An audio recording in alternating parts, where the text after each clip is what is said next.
Hello, hi, Jai Hind, and welcome back to our GS Current Affair class. I'm Gaurav from CRM. Let's get started with the latest update in current affairs. शुरू करते हैं।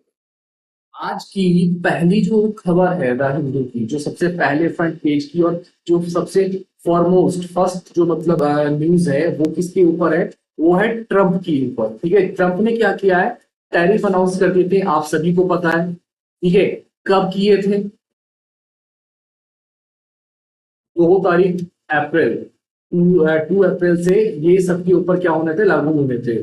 ठीक है, तो ये सारी की सारी चीजें मतलब हुई थी। कहा था कि मैं जो आने वाले कंट्रीज हैं उनके ऊपर रेसिप्रोकल टैरिफ लगा हुआ। रेसिप्रोकल टैरिफ मतलब जितनी इंपोर्ट ड्यूटी उन्होंने लगा रखी उतना ही मैं भी लगाऊंगा, उसी के इक्विवेलेंट। ठीक है, तो उन्होंने इंडिया को हिट किया है कितना? 27% से। कल के न्यूज़पेपर की सबसे पहली क्या थी? ये खबर थी। ओके, तो ये चीज था। यूएस प्रेसिडेंट डोनाल्ड ट्रंप ने लॉन्च किया है एक full scale trade war on Thursday, announcing massive reciprocal tariffs ranging from 10% to 49%। ठीक है, ये चीजें हुई है। ये देखिए, वो आपको जूम के उस पर दिख रहा होगा। ठीक है, यूएस प्रेसिडेंट ने अनाउंस किया है कि इतना टैरिफ वो लगाएंगे। इससे क्या हुआ है? इंडियन कॉमर्स मिनिस्ट्री है ना हमारी, तो उसने मतलब एक तरीके से कहा कि हम जांच कर रहे हैं कि इसके इम्प्लीकेशन क्या क्या होंगे। ठीक है, एग्जामिन कर रहे हैं कि क्या क्या होंगे, और हम जो है स्टेक होल्डर्स जो होते हैं उनके साथ जल्दी ही क्या करेंगे, मतलब बात करेंगे। स्टेक होल्डर लाइक मतलब जिन्होंने उनके क्या कहते हैं शेयर्स लिए हुए हैं, या और भी मतलब जो चीजें हैं जो उनकी कंपनी से मतलब फायदा ले रहे हैं, तो उनको कितना नुकसान हो रहा है क्या होगा, उससे भी हम बात करेंगे, ये उनका कहना है। EU, China, Canada, war, countermeasures, Japan, South Korea, Trump tariff regrettable। क्या हुआ है? एक तरीके से चीन, यूरोपियन यूनियन, और यूरोपियन यूनियन जिसमें आपके सारे देश आते हैं, France, Germany, Poland, Italy, Hungary, और सब उसमें आते हैं। ब्रिटेन इसका पार्ट अब नहीं है, किसी समय था, अभी नहीं है। ठीक है, तो इन सब ने इसको क्या बताया है कि हम इसकी जैसा ही काउंटर मेजर लेंगे। अगर आप टैरिफ लगाएंगे, वी आर हेयर, हम यहाँ पर हैं, और हम आपसे 2 गुना, 3 गुना और 4 गुना टैरिफ लगाएंगे at any cost, we will do it. ठीक है, ये उनका कहना है। तो उन्होंने मतलब एक तरह से कसम खाई है कि भाई हम भी लगाएंगे। जबकि जापान और साउथ कोरिया जैसे जो फ्रेंडली देश है इनके, ठीक है, उन्होंने साफ साफ कहा है कि ये रिग्रेटेबल है, ऐसा नहीं करना चाहिए। ठीक है ना, उन्होंने इसको अफसोसजनक वाली बात कही है। तो ये चीज है। Raining tariff, US president Donald Trump announce far reaching new tariff on nearly all US trading partners. जितने देश यूएस के साथ ट्रेडिंग कर रहे हैं उनमें से हर किसी पर मतलब जो है उन पे टैरिफ लग रहे हैं। ठीक है ना, और ये धमकी दी है dismantle much of the architecture of global economy and trigger broad and trigger border border है, हाँ, ब्रॉडर ट्रेड। ये और बड़ा जो ट्रेड वॉर होगा उसके लिए मैं जिम्मेदार हूँ। ठीक है, ये चीज मतलब यहाँ पर कही गई है। अभी आपको यहाँ पर दो मतलब वो दिखेगी, दो टेबल दिख रही होगी। यूएस यूएस ट्रेड डेफिसिट, ठीक है ना, $1 मिलियन, ठीक है, 2024 का। देखा, न्यू टैरिफ्स लगने के बाद, ठीक है ना, जो उन्होंने मतलब एक तरीके से वो किया है, ट्रेड में कितना ज्यादा ऊपर नीचे है। पहले ही दिन इनकी जो मार्केट है ना, शेयर मार्केट, वो ही मतलब एक तरीके से बहुत लो पे खुली। एक ये तो नहीं कहेंगे कि क्रैश कर ली है, लेकिन हाँ बहुत लो पे खुली है। फुल स्केल ट्रेड वॉल्यूम किया, और 10% से 49% इन्होंने क्या किया है? टैक्स को बढ़ाया है। ठीक है, अपने सभी मुझसे इंडिया पे भी 27% कर रहा है। ठीक है, इनके टैरिफ वॉर ने एक तरह से वार्निंग जो है ना, वो पूरी वर्ल्ड लेवल पर स्पार्क कर दी है। चाइना और यूरोपियन यूनियन का मैंने आपको बताया। भारत का जो एक्शन था, जो भारत का रिएक्शन था, वो शांत था। इंडिया इस मामले में एक ऐसी डेमोक्रेसी है कि जब भी कुछ बहुत बड़ा आता है तो बहुत जल्दी वीक है, मतलब एक तरीके से रिटेलिएट नहीं करती है। वो कुछ बहुत ऐसा नहीं बोलती है जो चीजें क्या है उनके अगेंस्ट चल गया है, इसलिए उनका जो रिएक्शन रहा है कैसा रहा है, थोड़ा सा म्यूटेड रहा है। ग्लोबल मार्केट ने क्या किया है, global market plunged in response from Japan's Nikkei's which lost 4%, European market that dropped more than 2% each, to India's Sensex that shaved more than 300 points. ठीक है, while the Nifty dropped as well. In US में क्या हाल हुआ, Dow Jones fell over 3% in the first hour of trading, while the Nasdaq crashed 4%. ठीक है, तो वहां पर भी वो ट्रेड वॉर का क्या है दिक्कत होगी, ठीक है, उससे भी मतलब एक तरीके से मतलब प्रॉब्लम होगी, ठीक है। Despite week of ongoing negotiation between US trade representative and Indian official, इसके बाद भी क्या हुआ 27% मतलब क्या है उन्होंने टैरिफ लगाया, ठीक है। ट्रंप ने एक चीज कहा था कि जो कि मतलब एक तरह से दावा किया था मतलब इससे पहले कि भारत ने उन पर कितना मतलब इंपोर्ट ड्यूटी टैक्स लगाया है, 52% लगाया, तो हम इसके बराबर तो लगाएंगे। तो वो जो बात हुई ना, उन्होंने हमारे ऊपर अच्छा हुआ 50%, 52% नहीं लगाया, वो 27% पे है, ठीक है, लेकिन हिट तो किया है, मैसिव हिट किया है। तो ये चीज हुई है। लिबरेशन डे, ट्रंप साहब ने कहा है कि टैरिफ बढ़ने के बाद आप इसको 2 तारीख को सेलिब्रेशन करना लिबरेशन डे की तरह से यूएस के लिए, ठीक है ना, were considerably broader and higher than expert had predicted, ये उनका कहना है, ठीक है, कि ये बहुत बड़ी चीज है और इसको आपको मतलब सेलिब्रेट करना चाहिए 2 अप्रैल को as a liberation day. American president ने एक तरीके से क्या कहा, मतलब बड़े और लगातार अमेरिकी जो मतलब गुड्स हैं उन पर जो घाटा हो रहा था ना पूरे दुनिया में, उस पर उनको चिंता हो रही थी। उसके चलते उन्होंने क्या कहा कि 1977 का जो एक एक्ट है, international emergency economic powers act, ठीक है ना, इसको मतलब उन्होंने इन्वोक किया है। जो ये टैरिफ वॉर लगाया हो रहा है इसके चलते, ये क्यों हो रहा है, क्योंकि प्रेसिडेंट की ने अपनी अथॉरिटी के under international emergency economic power act IEEPA जो 1977 का है उसको इवोक किया है और एड्रेस किया है large and persistent US goods tariff deficit में, ठीक है ना, विच ही कॉल्ड नेशनल इमरजेंसी। पिछले कई टाइम से देखा जा रहा था, इवन ट्रंप के टाइम पे भी पहले पहले इससे पहले देखा जा रहा था कि यूएस में ना लगातार जॉब्स जा रही है। यूएस के जो मतलब गुड्स है ना जो यहाँ से मतलब बनते हैं, इनका जो ट्रेड एंड बिजनेस है लगातार घटे में जा रहा है। बराक ओबामा ने बहुत कोशिश की, वो आगे नहीं निकाल पाए, वॉर एंड ऑल चीजों से इकोनॉमी का ध्यान नहीं भटकाया एंड ऑल सब चीजें, ठीक है। उसके बाद ट्रंप आए, उन्होंने भी कोशिश की, नहीं हुआ। जो बाइडेन के टाइम पे तो और ज्यादा मुसीबत आ गई, अमेरिका को तो एज अ पावर मानना बंद कर दिया, लोगों के अंदर से डर ही खत्म हो गया। क्या कहते हैं जो बाइडेन के टाइम पे क्या कहते हैं उनसे उनका एक तरीके से अमेरिका का, इन्होंने कहा नहीं, मैं वो डर भी रिस्टोर करूंगा और जो यूएस की इकोनॉमी घाटे में जा रही है, जो यूएस की इकोनॉमी एक तरीके से कैसी जा रही है, लॉस में जा रही है, मैं उस लॉस को भी फुलफिल करूंगा। और उसको फुलफिल करने के लिए मैं क्या करूंगा, टैरिफ लगाऊंगा। तो उन्होंने ये टैरिफ इसलिए लगाया, 10% बेस लाइन टैरिफ लगाया सभी कंट्री पर। ऐसा नहीं है कि खाली भारत पे लगाया है, चाइना एंड ऑल पे लगाया 50 एंड ऑल, हाँ मैं सारी पर लगाऊंगा। जो गुड्स हम फ्री में मतलब उनके आने देते थे, अब सब पे 10% लगेगा, इतना तो देना ही पड़ेगा पैसे में, which will take effect from April 5, यानी कि कल से। And individualise reciprocal higher tariff on those countries या on the countries with which the US has the largest trade deficit will also be imposed from April 9, इससे ज्यादा भी लगेगा, वो अप्रैल 9 तक लगेगा, ये उनका कहना।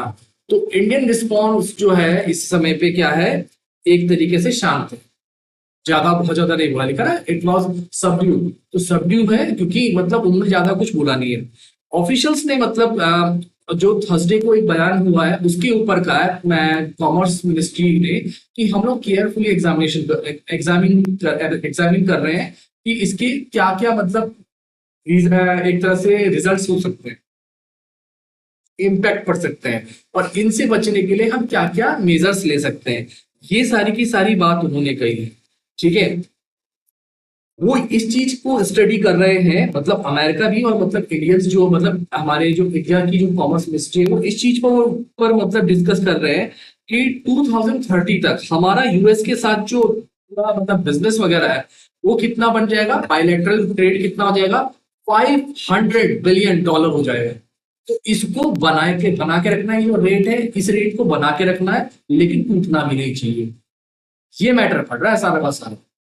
ठीक है, इसीलिए क्या है मतलब जो टैरिफ है ना इसको बहुत केयरफुली एग्जामिन किया जा रहा है। इससे बचने के जितने मेजर्स होंगे इंडिया वो करेगा। हाँ, ऐसा हो सकता है कि उनमें से कुछ एक मेजर ऐसे हो कि जो बहुत ज्यादा सीक्रेटिव टाइप के हो, जिनमें बायलैटरल टॉक हो प्राइम मिनिस्टर मोदी एंड हमारे डोनाल्ड ट्रंप की। ठीक है, यहाँ से क्या कहते हैं हमारे जो फॉरेन मिनिस्टर्स है वो वहां पर जाए, एस जयशंकर साहब जाए और उनके जो फॉरेन सेक्रेटरी है वो यहाँ पर आए, उनके बीच में बात हो, कुछ समझौते हो, तो हो सकता है कि वो चीजें अभी मतलब एक तरीके से कम हो आगे जाके। तो वो यही कह रहे हैं कि इसकी जो रिजल्ट्स हैं उनको किस तरह से उनका इम्पैक्ट जो है वो इस तरह से लॉसफुल ना हो इंडिया के लिए, हम इस पर क्या कर रहे हैं, स्टडी कर रहे हैं। ये चीजें हुई है वर्ल्ड वाइड। इस पे क्या देखा गया है, एक्सट्रीम एग्रेशन देखा गया है। ठीक है, एक्सट्रीम एग्रेशन देखा गया है। उन्होंने कह दिया कि तुम जितना लगाओगे अपने ऊपर भी लगने के लिए तैयार है। साउथ कोरिया की जो प्रेसिडेंट है इस समय, जो कि एक्टिंग प्रेसिडेंट है, नॉट रियल प्रेसिडेंट, ठीक है ना, हान डक्सू, उन्होंने ऑर्डर दिया है इसके लिए countries domestic auto industry among the most affected. ठीक है ना, incidentally Russia which has minimal trade with US of just 3.5 billion did not feature on the tariff list at all. Russia पे कोई टैरिफ नहीं लगा है, वो उस लिस्ट में नहीं आता, क्योंकि उनके साथ जो जो क्या कहते हैं एक तरह से ट्रेड हो रहा है वो क्या है, एकदम मिनिमल लेवल का है, बहुत ज्यादा बड़ा ट्रेड नहीं हो रहा है, क्या कहते हैं कि जिससे मतलब चीजें वो होगी। ये सारा का सारा मैटर है। ठीक है, स्लाइट एडवांटेज, ये वाली बात पे भी बात कर लेते हैं कि क्या कुछ फायदे भी है। ये जो टैरिफ का मतलब क्या कहते हैं जुर्माना लगा है हमारे ऊपर, इसके क्या है, इसके कुछ फायदे भी है। India was the lower than other Asian and south Asian country. ठीक है ना, इंडिया को क्या है कम लगा है, जबकि वियतनाम को 46%। यू बिलीव, वियतनाम को वो कहता है कि अगर किसी ने मतलब क्या कहते हैं छेड़ने की कोशिश की तो हम खड़े हुए यहाँ पे। उनका किसी जमाने में वॉर भी मतलब हुआ था, वियतनाम वॉर, उनको तो बकायदा मतलब क्या कहते हैं प्रोटेक्शन एक तरीके से देते हैं, लाइक ताइवान, जैसे चीन के लिए नीचे ताइवान है उसकी तरह ही उसको देते हैं। बांग्लादेश पे 37%, श्रीलंका पे 44%, पाकिस्तान पे 30%। ठीक है ना, which could give India some comparative advantage, कुछ तो एडवांटेज है 27% लेके आया है। हालांकि हमको भी थोड़ा सा ज्यादा लग रहा है, क्योंकि उन्होंने कहा 20% रखूंगा और वहां से लेकर के 50% तक लेके जाऊंगा, ये कहा था। हमारे जो ऑफिशियल से उनके साथ बात भी हुई थी, बट स्टिल उन्होंने 27% लगाया। तो ये भी अपने आप में बहुत बड़ी अचीवमेंट है कि हमारे डिप्लोमेट्स ने इस तरह से मतलब हैंडल किया एक तरीके से ट्रंप की गवर्नमेंट के ऑफिशियल्स को, कि उन्होंने क्या किया है कम टैरिफ लगाया है। ठीक है ना, एज कंपेयर टू जैसे उन्होंने बाकी देशों पे लगाया, थाईलैंड पे 37%। ठीक है, ये चीजें हुई है। दूसरा, इंडिया में जो डायमंड्स और ज्वेलरी सेक्टर है वो सबसे ज्यादा हिट हार्ड हो, उनके लिए सबसे ज्यादा मतलब एक भारी नुकसान हो सकता है। रीजन, क्योंकि जो जेम एंड ज्वेलरी का एक्सपोर्ट प्रमोशन काउंसिल है, ठीक है ना, उनका कहना है कि जो गिवन टैरिफ है ये चैलेंज मतलब खड़ा करेंगे India's current export volume of $10 billion to the US market. ठीक है ना, और United State account for more than 30% of India's annual gem and jewellery export, ये उन्होंने कहा है। तो इसके लिए उन्होंने क्या किया, एक क्या कहते हैं एक प्रेस रिलीज की है, किसने, GJEPC ने। ठीक है ना, gem and jewellery export promotion council ने क्या किया है, एक प्रेस रिलीज की है, और उसके चलते उन्होंने कहा हम भारत की सरकार से इंडिया और क्या कहते हैं अमेरिका के बीच के जो बायलैटरल ट्रेड एग्रीमेंट्स हैं उनकी उनको मतलब एक तरीके से आगे बढ़ाने की रिक्वेस्ट करते हैं, आग्रह करते हैं। और ये जो मुद्दे हैं टैरिफ वाले, इनको सुलझाने के लिए ये बहुत ज्यादा जरूरी है, ये कहा है। इसके अलावा इंडस्ट्रीज, जो दुनिया भर की इंडस्ट्रीज है, उन्होंने भी क्या किया है, मतलब एक तरीके से इन चीजों का जायजा लिया कि क्या कहते हैं क्या सिचुएशंस है मार्केट में, किस तरह से हम अपना गुड्स एंड ऑल चीजें बेचें। ठीक है ना, ऑटो जो मतलब वो होते हैं, जो ऑटो एक तरीके से बिजनेस होते हैं, इंडस्ट्रीज होती है, ठीक है, however does not expect to face any significance impact from the reciprocal tariffs as automobile and auto parts were not covered by it. ठीक है ना, उन पे नहीं लगेगा, लेकिन बाकी कई सारी जगह है, कई सारी चीजें हैं जिस पर ये टैक्स लग सकता है। ठीक है, ये सारी की सारी मतलब क्या हुई है, चीजें हुई हैं। ओके, फर्स्ट न्यूज हमारी ये थी। बात करते हैं लोकसभा के बाद, वक्फ बिल पर राज्यसभा में भी बहुत हीटेड बहस देखी गई। इतना ही नहीं, इतना ही नहीं, इतना ही नहीं, क्या कहते हैं, सिर्फ लोकसभा में जो हीटेड बहस चल रही थी ना, सिर्फ इतना ही नहीं, बल्कि इससे ज्यादा चीजें हुई। क्या चीजें हुई हैं कि लोकसभा में जो वक्फ बिल मतलब एक तरह से पास हुआ था, और वो कहा गया अभी राज्यसभा में। राज्यसभा में जब ये बहस चल रही थी तो मुस्लिम्स की बहुत बड़ी प्रोटेस्ट की तैयारी हो गई है, और मुंबई में और सो ऑन जगहों पर, कई जगहों पर तो एफआईआर एंड ऑल चीजों के इनके मतलब ऑप्शंस तलाशे जा रहे हैं कि हम ये सब चीजों पे करेंगे और इन पर मतलब बात करेंगे कि ऐसा बिल लेके कैसे आए। ठीक है, ये बिल क्या चीजें थी, इस पे मतलब बात हुई, और बहुत ज्यादा मतलब हीटेड, मतलब एक तरह से क्या हुई, डिबेट हुई बहुत। वक्त बिल आया था।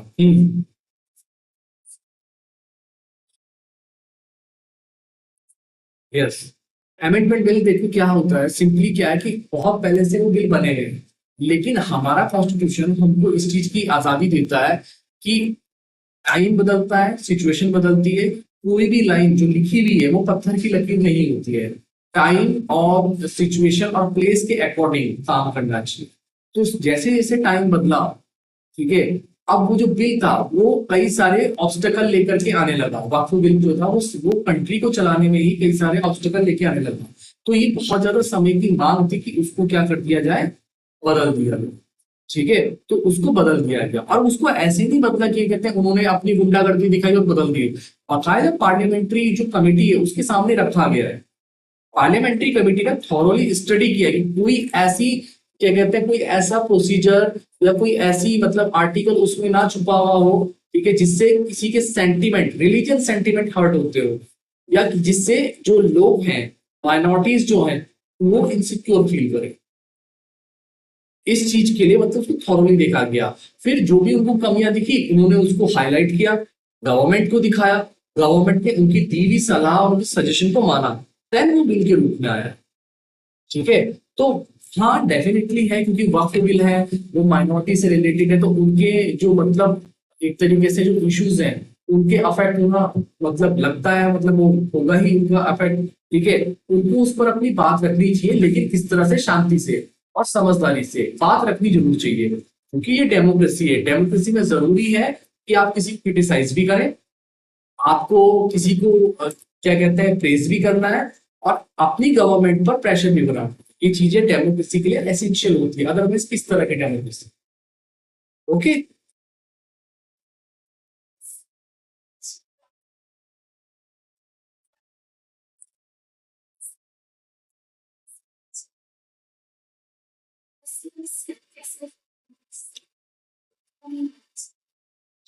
देखिए,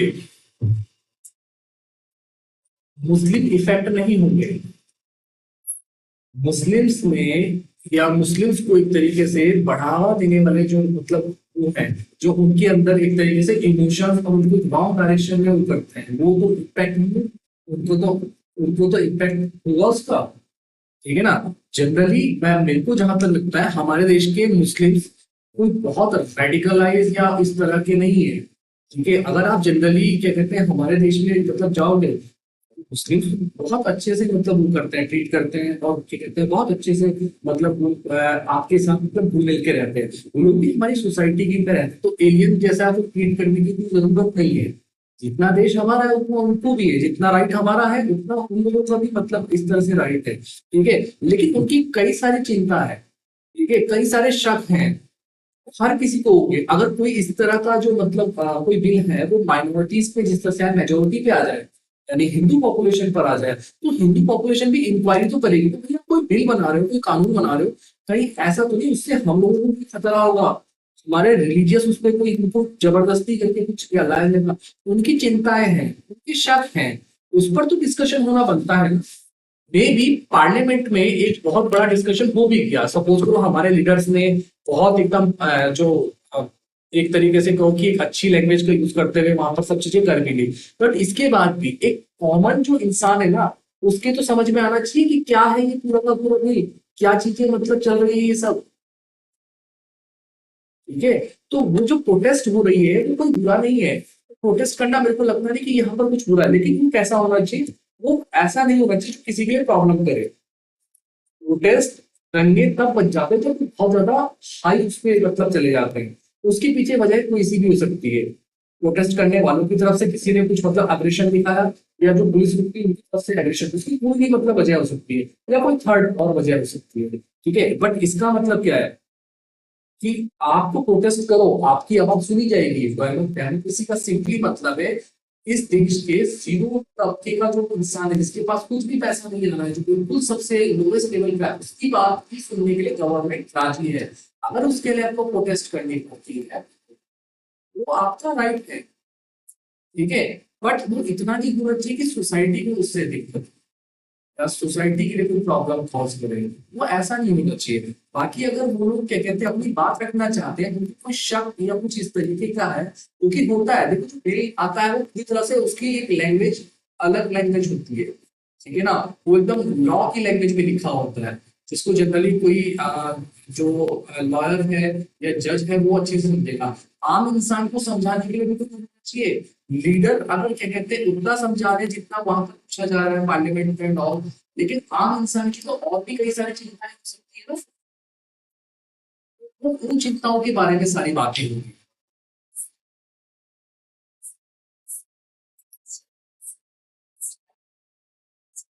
हम्म,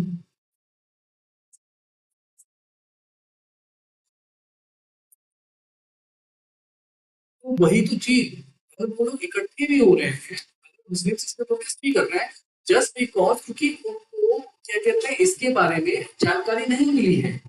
उनको वो पता चला है जो पॉलिटिक्स को खेलने वाले जो लोग होते हैं उन्होंने उनको उस तरीके से मतलब बताया है। ठीक है, जिनको पता है वो भी उस पर बात कर रहे हैं, उनके भी कई सारे क्वेश्चन है वो भी उठा रहे हैं। और डेमोक्रेसी में क्वेश्चन उठाना कोई कोई क्राइम नहीं है। फ्रीडम ऑफ स्पीच आपको मिला हुआ है, वो राइट है आपके फंडामेंटल राइट्स में, तो अगर वो उठा रहे हैं वो उनका राइट है, उसमें क्या दिक्कत है। ये गवर्नमेंट की जिम्मेदारी है कि वो उनकी हर एक क्वेश्चन का आंसर करेगी। ठीक है, क्योंकि अगर आप कोई लॉ ला रहे हो तो आंसरेबल होती है गवर्नमेंट, हमने शायद इसीलिए उनको चुप करके वहां बैठ भेजा है कि आप हमको वहां पर बैठ करके आंसर देंगे, तो वो लोग बात कर रहे हैं। ठीक है, एक्चुअल में इसको लेकर के लोगों को मतलब एक तरीके से ये मतलब हुआ है जैसे कि अपोजिशन भी एलिगेशन लगा रही है कि bill is aim at reducing Muslim second class citizen, कि उनको क्या बनाना है, सेकंड क्लास सिटीजन बनाना है। ये सारी चीजें मतलब वहां पर हुई, मैंने ना हिटेड डिबेट हुई है, तो उन्होंने भी क्या किया है, बहुत सारी चीजें मतलब एक तरीके से कही है, तो ये सारी चीजें हुई है। तो अभी जो कल थर्सडे था, थर्सडे को जो जितनी भी मतलब बात हुई उसमें उसने मतलब दोनों चीजों का मतलब वो उठाया, सवाल उठाया, किस पे, इंटेंट पे भी और कंटेंट पे भी। इंटेंट मतलब इंटेंशंस, ठीक है ना, कंटेंट मतलब कि इसका कि ये जो बिल है इसके अंदर क्या चीज है, हम तो दोनों पे क्वेश्चन उठाते हैं। बिल क्लियर हो गया था, मैंने कल बताया था आपको वेडनेसडे को 12 आवर की पूरी मतलब डिबेट हुई थी। 288 वोट से वो फेवर में क्या हो गया था, क्लियर हो गया था, जबकि 232 वोट्स क्या थे, अगेंस्ट पड़े थे। यानी कि बहुत क्लोज मार्जिन हो सकता था, हुआ नहीं, मतलब एक सही अच्छा खासा मार्जिन है, लेकिन हो सकता था। ठीक है, the debate that was began on Wednesday afternoon went past mid time, आधी रात तक चली। ठीक है, बीजेपी और उसकी एलाइज ने मेजोरिटी है कहा, राज्यसभा में। ठीक है, तो बिल ऐसा लगता है कि पास हो जाएगा और वो लोग उसको पास करेंगे। ठीक है, हाँ, एक चीज अजीब सी देखी गई, कुछ अपोजिशन जो एमपीज थे वो क्या पहन करके खड़े हुए थे, वो ब्लैक को मतलब वियर करके पहने हुए थे, उन्हें काले कपड़े पहने हुए थे, एक तरह से सिंबल है प्रोटेस्ट।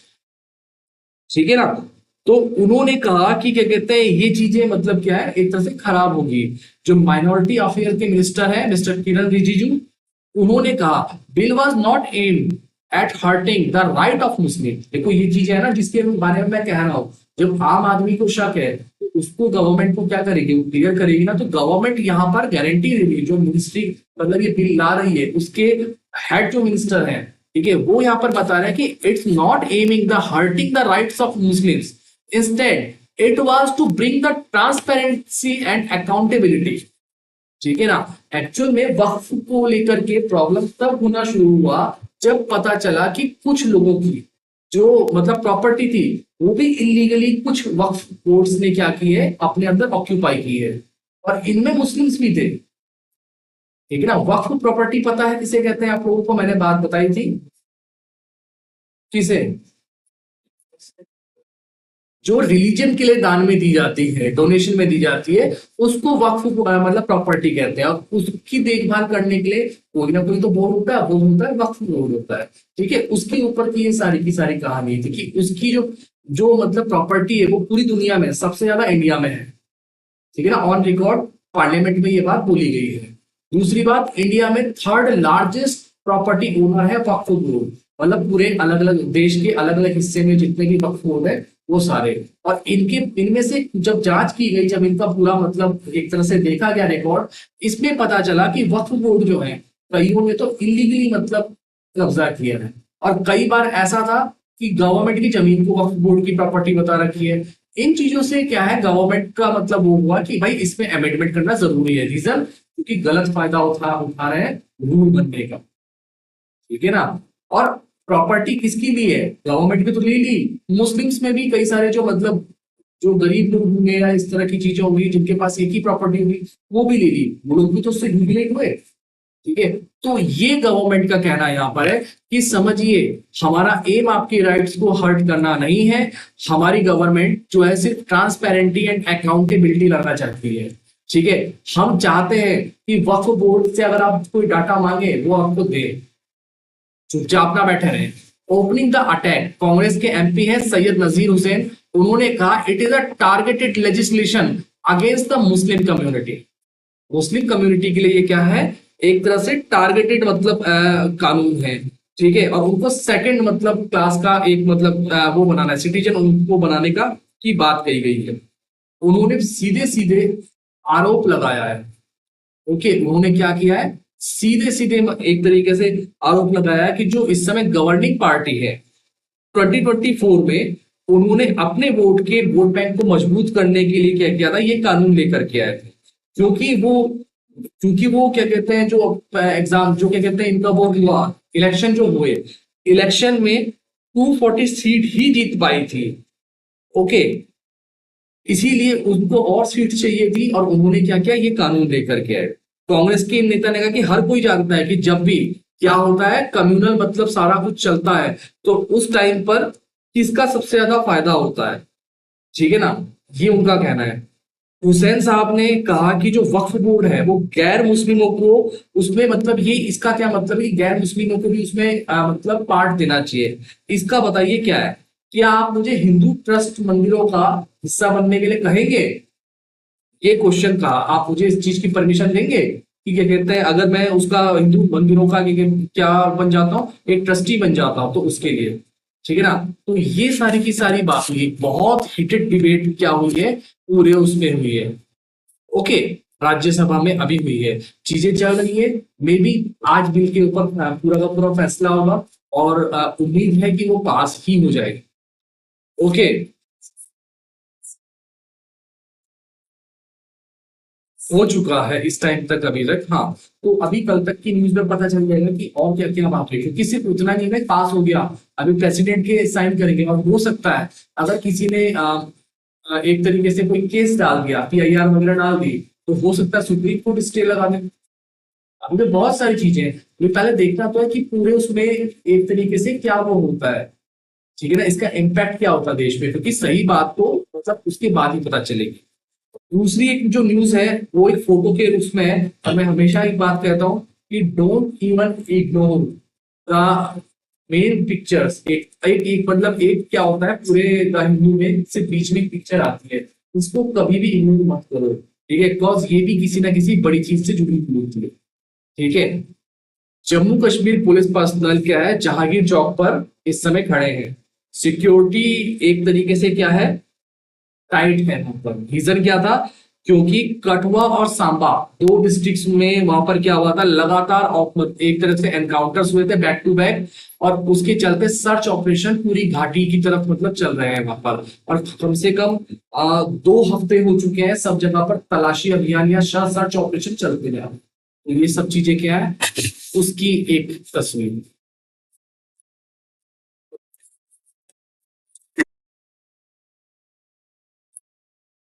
एक न्यूज जिसने इस समय देश को हिला के रखा, भले ही उसने द हिंदू का सबसे लोअर पार्ट कवर किया है, लेकिन एक न्यूज जिसने देश हिला के रखा है। Supreme court hold tree falling in the क्या नाम है इसका, कांचा गचिबोली।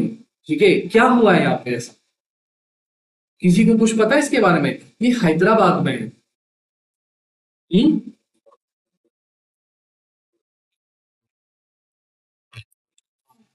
आईटी कंपनीज को वो पूरा एरिया क्या है, सेल आउट किया जा रहा है। तो ये उसके ऊपर क्या है, एक प्रोटेस्ट वहां पर हो रहा है। आप देखोगे यूनिवर्सिटी ऑफ हैदराबाद के जो स्टूडेंट्स हैं वो स्लोगन उठा करके खड़े हैं और प्रोटेस्ट कर रहे हैं। ये उनके वो है एसीएबी, ठीक है ना, इस तरह के उनके मतलब वो है सारे के सारे, please don't snatch our home from us, इस तरह की चीजें हो रही है। लेकिन इस बीच में एक अजीब सा वीडियो क्या हुआ है, शेयर हुआ है, और यूट्यूब और सोशल मीडिया पर वो बहुत ज्यादा वायरल हुआ।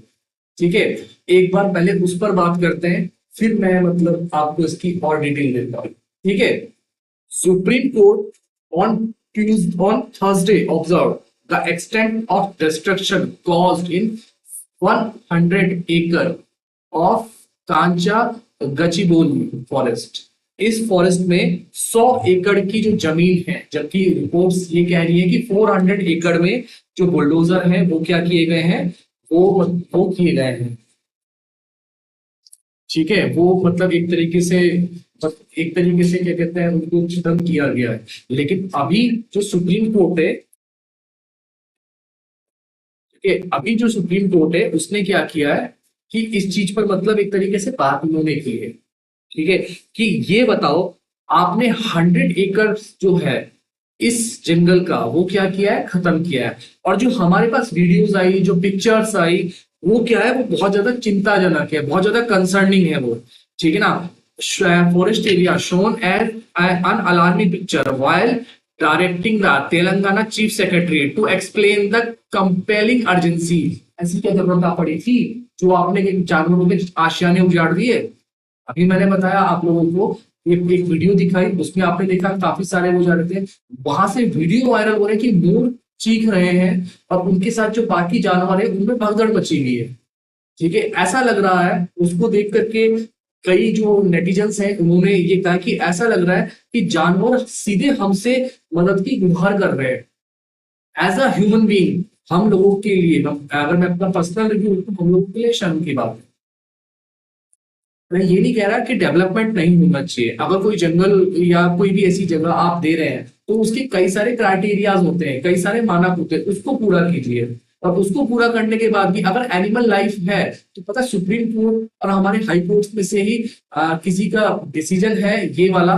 ठीक है ना, सुप्रीम कोर्ट भी इस चीज को एक्नॉलेज करता है और हमारे हाई कोर्ट भी करते हैं कि even a animal had its own right. ठीक है ना, अगर कोई एनिमल इंडिया में है तो वो भी as citizen of this country treat किया जाएगा हमेशा।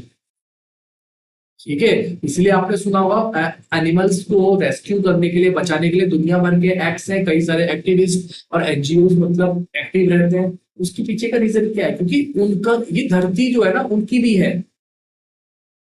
ठीक है, तो इसके लिए उन्होंने पूछा और सुप्रीम कोर्ट ने जो लहजा अपनाया, मतलब एट्स ऑफ द सुप्रीम कोर्ट, इतना सख्त लहजा जनरली वो किसी भी चीफ सेक्रेटरी लेवल के लिए मतलब नहीं वो करते हैं।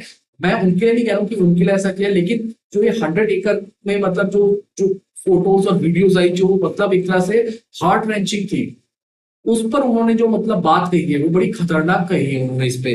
ठीक है, उन्होंने कहा है कि ऐसी क्या जल्दीबाजी थी जिसके जिसके लिए पहले तो आप रीजन बताओ, अभी कोई भी यहाँ पर काम नहीं होगा, हम इस पे रोक लगा रहे हैं, ये चीज कहा। और ये कहा कि जो जो स्टेट गवर्नमेंट है, ठीक है, उसके पास ये मेरे को हमको इस चीज का जवाब दो कि compelling urgency which drove the state government to flatten trees with heavy machinery and excavate the land in the name of developmental activity. ठीक है, ऐसे remark generally usually supreme court की तरफ से ऐसे ही नहीं दिए जाते हैं। जब वो बहुत एंगर होते हैं, जब वहां पर मतलब एक तरह से एंगर का मतलब लेवल ऊपर हो रहा होता है, तब बोलते हैं like staying work on the land a bench of justice B R Gavai and AG Masih, उन्होंने मतलब कहा, स्टेट चीफ सेक्रेटरी को कहा कि आपने जिस तरह से पेड़ों को की जो बचे जो जितने पेड़ बचे हैं उनकी सिक्योरिटी के लिए पहले बताओ कोई काम किया? पहले ये बताओ। अगर कोई काम नहीं किया गया है तो इसके लिए chief secretary will be sent to a temporary prison constructed on the same spot. Justice Gavai ने कहा उसी जगह पर जो टेम्परेरी जेल बनी हुई है ना, वहीं भेजूंगा आपको। पहले आप बताओ काम नहीं किया तो क्यों नहीं किया, ये उनका कहना था। सुप्रीम कोर्ट ने कहा एनरी गाचीबुली में मतलब उन्होंने एक तरीके से जो मतलब जो ये है गाचीबुली फॉरेस्ट है तेलंगाना में, उस पर उन्होंने अपने आप ही मतलब मामला लिया, लिखा हुआ ना एमिकस क्यूरी, ये मतलब अपने आप ही उन्होंने मतलब बात की है। और सीनियर एडवोकेट के परमेश्वर मेंशन द इशू, उन्होंने पूरा इशू बताया। कोर्ट से उन्होंने पूछा एक तरीके से, ठीक है ना, तेलंगाना हाई कोर्ट की जो रजिस्ट्रार है उस जगह पर ऑन द स्पॉट पहुंचो डिस्ट्रक्शन के, और मेरे पास इंटरिम रिपोर्ट पहुंच जानी चाहिए विद फोटोग्राफ 3:30 PM तक। समझ में आया? जब सुप्रीम कोर्ट अपने उसमें आता है तो वो क्या क्या कर सकता है। ओके, तेलंगाना हाई कोर्ट के रजिस्ट्रार को बकायदा ऑर्डर पहुंचे है कि मेरे पास रिपोर्ट आनी चाहिए। स्टेट की तरफ से जो मतलब वो बात हुई थी, उन्होंने मतलब इस बात से मना किया, स्टेट ने डिनाइड किया कि ये जो लैंड है ये फॉरेस्ट की नहीं थी। ठीक है, ये चीजें जब उनसे पूछा गया कि पेड़ क्यों काटे गए, तो मिस्टर सिंघवी जो उनके मतलब स्टेट की तरफ से पूरा मतलब प्रोसिक्यूट कर रहे हैं, उन्होंने पूछा कि क्या पेड़ काटे गए हैं, मतलब सुप्रीम कोर्ट ने पूछा। इन्होंने कहा कुछ झाड़ियां साफ की गई है, some shrubs were cleared in the area.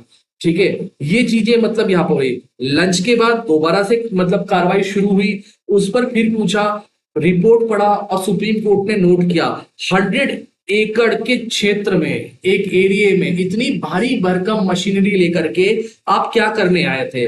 उन्होंने नोट किया कि इस जगह पर कई सारे मोर, हिरन और क्या जो बर्ड्स हैं वो देखे गए थे। ठीक है, ये ऐसा देखने में आता है, वो कह रहा है कि साफ साफ ये बता रहा है ये सबसे पहले कि प्रीमा फेसिया ये इंडिकेट करता है that there existed a forest inhabited by the wild animals. ये कहा है एक चीज। जब एडवोकेट गौरव अग्रवाल ने तेलंगाना में एक बात मतलब कही, उन्होंने कहा कि इस टाइप को ह्यूज मतलब आपको नहीं बोलना चाहिए, इतना कोई ह्यूज नहीं था, ये छोटी सी बात थी। तो इस पर जस्टिस गवाई ने पलटवार किया, बहुत तगड़ी तरीके से रिटेलिएट करते हुए कहा we are saying so cause 800 एकड़ is something like Corbett National Park की बात है कि 800 एकड़ को हम कह रहे हैं क्योंकि वो इतना मतलब कॉर्बेट की तरह है। ठीक है, और हम केवल एक आपको सेंटेंस याद दिलाना चाहेंगे, वो क्या, कि आप चाहे कोई भी हो, आप लॉ से ऊपर नहीं हो। ये है अथॉरिटी सुप्रीम कोर्ट की, गवर्नमेंट की और जनता की, जो कि जिसने किसको दी है, सुप्रीम कोर्ट और पार्लियामेंट को दी है कि भाई आप हमारी तरफ से अकाउंटेबल होंगे। ठीक है, तो ये चीजें हैं। ठीक है, आज की मतलब जो क्लास है उसको पहले एज ए करंट अफेयर तो यहाँ पर कंक्लूड करते हैं, बाकी के बारे में बात करते हैं। राइट।